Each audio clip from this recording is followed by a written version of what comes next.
तथा स्मृतिगिरो यमचिन्त्य शक्तिं सृष्टिस्थितिप्रलयकारणमामनन्ति तं श्यामसुन्दरमभिक्रियमात्ममूर्तिं सर्वेश्वरं प्रणतिमात्रवशं भजामः। अज्ञाननिरधिरुपैति यया विशोषं भक्तिः परापि भजते परिपोषमुच्चैः तत्त्वं परं स्फुरति दुर्गममप्यजस्रं साद्गुण्यभृत्स्वरचितां प्रणमामि गीताम्। नारायणं नमस्कृत्य नरं चैव नरोत्तमं देवीं सरस्वतीं व्यासं ततो जयमुदीरयेत्। हरे कृष्ण कृष्ण कृष्ण हरे हरे, हरे राम राम राम हरे हरे। गीता मंजरी का यह 196वां अंक है। अभी तक हम लोगों ने गीता के प्रथम 5 अध्यायों का अनुशीलन किया। 5वें अध्याय के अंत में अष्टांग योग के साधनभूत जो तत्व हैं, जो उसकी प्रक्रिया है, उसका कुछ वर्णन भगवान ने किया।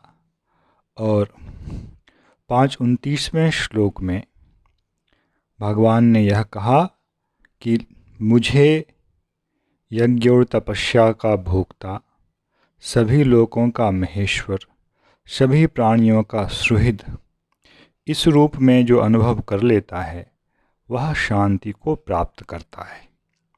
तो यह जीव का प्रयोजन है, वह अशांत है, उसे शांति की प्राप्ति करनी है। 5वें अध्याय के प्रथम भाग में भगवान ने अर्जुन को यह संदेश दिया था कि कर्मयोग और ज्ञान योग पृथक नहीं हैं, तथापि कर्मयोग की विशेषता है। जो कर्मयोग का पालन कर जिस स्थान को प्राप्त करता है, ज्ञान योग का पालन कर भी वह ज्ञानी उसी स्थान को प्राप्त करता है। किंतु संन्यास की प्राप्ति, ज्ञान योग की जो प्राप्ति है, स्वरूपतः कर्म त्याग की जो स्थिति है, उसको प्राप्त करना थोड़ा कष्टमय है। किंतु जो लोग कर्मयोग का निष्ठा से पालन करते रहते हैं, ऐसे लोग शीघ्र ही ब्रह्म की प्राप्ति कर लेते हैं, क्योंकि कर्मयोग के पालन के बिना ज्ञान योग में स्थिति कभी भी नहीं हो सकती है। फिर ज्ञानियों की जो स्थिति है वह क्या है, इसका वर्णन भगवान ने किया कि ज्ञानी अहंकार शून्य होता है, इसलिए देखना, सुनना, उठना, बैठना, इन सब लौकिक कार्यों में भी उसका यह भाव नहीं होता है कि मैं कर रहा हूँ। कर्तृत्व का अभिमान जो है, इससे वह ऊपर उठ चुका होता है, उसका चित्त इतना शुद्ध हो चुका होता है। कैसे शुद्ध होता है, तो उसका वर्णन भी भगवान ने वहाँ किया है कि अज्ञान के द्वारा जीवात्मा का स्वरूपभूत ज्ञान जो है वह आवृत रहता है, इसके कारण वह मोहित होता है। किंतु ज्ञान के द्वारा जिसके इस ज्ञान का नाश हो जाता है, वह इस दशा से ऊपर उठ जाता है और वह ज्ञान उसके लिए परमात्मा का प्रकाश कर देता है। जिन लोगों की बुद्धि परमात्मा में निष्ठ है, जिनका मन परमात्मा की तरफ प्रवाहित हो रहा होता है, जिनका चित्त परमात्मा में ही निष्ठ रहता है और परमात्मा के लिए ही जिनका जीवन होता है, ये लोग जो है ज्ञान के द्वारा सभी प्रकार के दोषों से मुक्त हो जाते हैं और फिर इस संसार में जन्म ग्रहण नहीं करते हैं। यह 5:17वें श्लोक में भगवान ने कहा। किंतु प्रक्रिया इसके लिए जो है वह कर्मयोग से ही प्रारंभ होती है, जिसका वर्णन भगवान ने 5, 10, 11, 12 में किया है कि सभी कर्मों का ब्रह्म में समर्पण करे, कर्मफल में आसक्ति ना करे। तो इस प्रकार से कर्म करने पर वह कभी भी पाप के द्वारा लिप्त नहीं होता है, यद्यपि उसमें हिंसा भी रहती है। जैसे अर्जुन को अभी युद्ध करना है, इसमें हिंसा का भाव है, किंतु यदि इस रूप में अर्जुन कर्म करेंगे तो वे पाप से लिप्त नहीं होंगे। इसलिए संग का परित्याग करके योगियों को कर्म करना पड़ता है। किसके लिए? आत्मशुद्धि के लिए, चित्त की शुद्धि के लिए।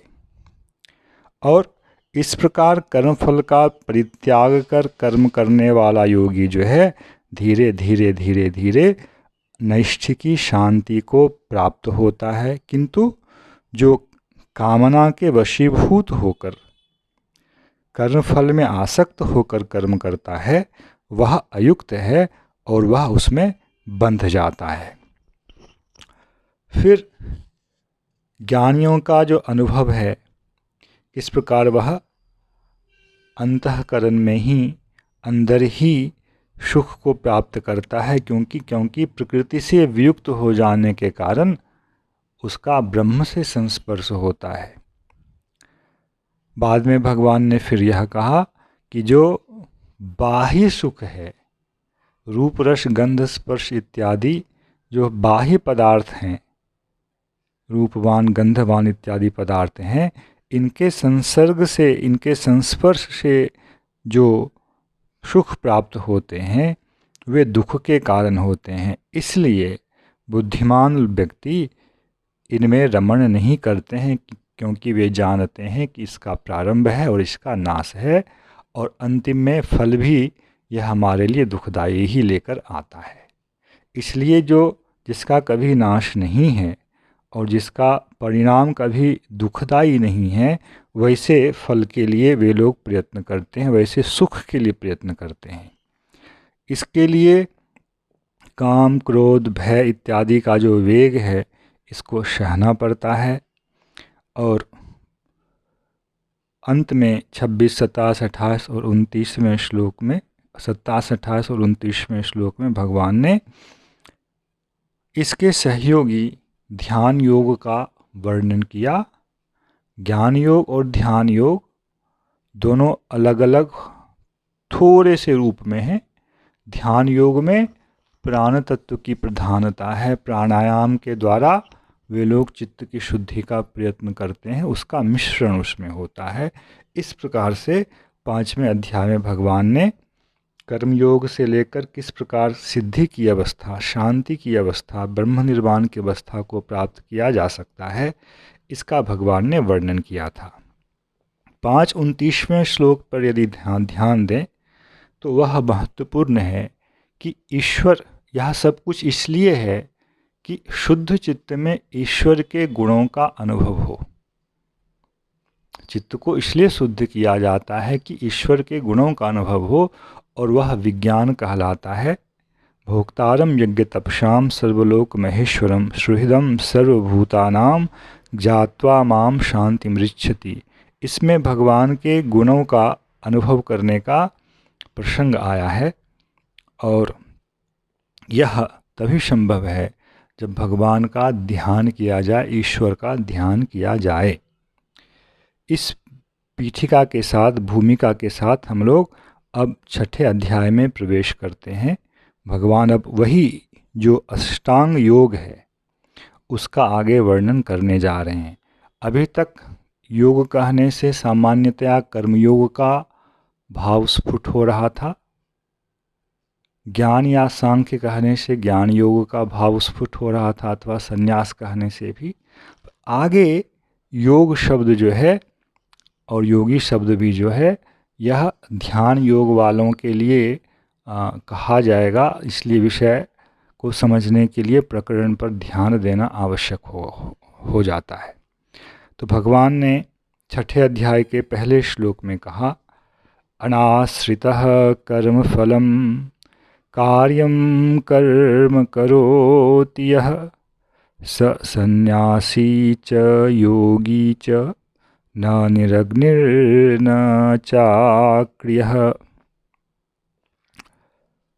यह कर्म फलम अनाश्रितः कार्यम कर्म करोति, जो कर्मफल का आश्रय नहीं लेता है। अनाश्रितः कर्मफलम अनाश्रितः, मुझे अपने इस कर्म का यह फल मिले, ज्योतिष्टोम यज्ञ का फल मुझे स्वर्ग प्राप्त हो, युद्ध का फल मुझे स्वर्ग प्राप्त हो, इस प्रकार की भावना से रहित होकर अपने लिए विहित कार्यम कर्म, कार्य का मतलब है कर्तव्य के रूप में आदिष्ट विहित, सभी कर्म सबके लिए विहित नहीं होते हैं। जिसके लिए जो कर्म विहित है अधिकार के हिसाब से, उसका उस कर्म का आचरण जो व्यक्ति कर्मफल की इच्छा के बिना करता है, वह सन्यासी भी है और वह